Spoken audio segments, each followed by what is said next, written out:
में एक कौवा रहता था। वो बहुत ही खुश था क्योंकि उसकी ज्यादा इच्छाएं नहीं थी। वह अपनी जिंदगी से संतुष्ट था। लेकिन एक बार उसने जंगल में किसी हंस को देख लिया और उसे देखते ही सोचने लगा कि ये प्राणी कितना सुंदर है। ऐसा प्राणी तो मैंने पहले कभी नहीं देखा, इतना साफ और सफेद। ये तो इस जंगल में औरों से बहुत सफेद और सुंदर है, इसलिए ये तो बहुत खुश रहता होगा। कौवा हंस के पास गया और पूछा, भाई तुम इतने सुंदर हो इसलिए तुम बहुत खुश होगे? इस पर हंस ने जवाब दिया, हाँ, मैं पहले बहुत खुश रहता था जब तक मैंने तोते को नहीं देखा था। उसे देखने के बाद से लगता है कि तोता धरती का सबसे सुंदर प्राणी है। हम दोनों के शरीर का तो एक ही रंग है, लेकिन तोते के शरीर पर दो दो रंग है। उसके गले में लाल रंग का घेरा और वो सुर्ख हरे रंग का था। सच में वो बेहद खूबसूरत था। अब कौवे ने सोचा कि हंस तो तोते को सबसे सुंदर बता रहा है, तो फिर उसे देखना होगा। कौवा तोते के पास गया और पूछा, भाई तुम दो दो रंग पाकर बड़े खुश होगे? इस पर तोते ने कहा, हाँ, मैं तब तक खुश था जब तक मैंने मोर को नहीं देखा था। मेरे पास तो दो ही रंग है, लेकिन मोर के शरीर पर तो कई तरह के रंग है। अब कौवे ने सोचा, सबसे ज्यादा खुश कौन है ये तो मैं पता करके ही रहूंगा, इसलिए अब मोर से मिलना ही पड़ेगा।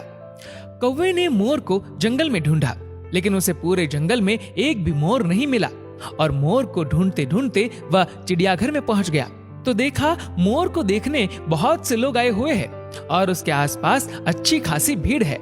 सब लोगों के जाने के बाद कौवे ने मोर से पूछा, भाई तुम दुनिया के सबसे सुंदर जीव हो और रंग बिरंगे हो, तुम्हारे साथ लोग फोटो खिंचवा रहे थे, तुम्हें तो बहुत अच्छा लगता होगा और तुम तो दुनिया के सबसे खुश जीव होगे।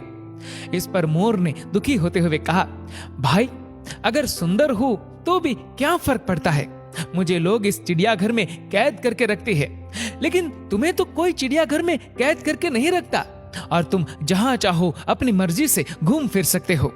इसलिए दुनिया के सबसे संतुष्ट और खुश जीव तो तुम्हें होना चाहिए, क्योंकि तुम आजाद रहते हो। कौवा हैरान रह गया क्योंकि उसके जीवन की अहमियत कोई दूसरा बता गया। दोस्तों, ऐसा ही हम लोग भी करते हैं। हम अपनी खुशियों और गुणों की तुलना दूसरों से करते हैं, ऐसे लोगों से जिनका रहन सहन का माहौल हमसे बिल्कुल अलग होता है। हमारी जिंदगी में बहुत सारी ऐसी चीजें होती है जो केवल हमारे पास है, लेकिन हम उनकी अहमियत समझकर खुश नहीं होते, बल्कि दूसरों की छोटी खुशी भी हमें बड़ी लगती है, जबकि हम अपनी बड़ी खुशियों को अक्सर नजरअंदाज कर देते हैं। दोस्तों, उस परम पिता ईश्वर की बनाई इस दुनिया में जिसने दूसरों की खुशी में खुद की खुशी देखने का हुनर सिखा है, वह इंसान कभी भी दुखी नहीं हो सकता। दोस्तों, इस वीडियो को लेकर आपकी क्या राय है नीचे कमेंट करके जरूर बताएगा।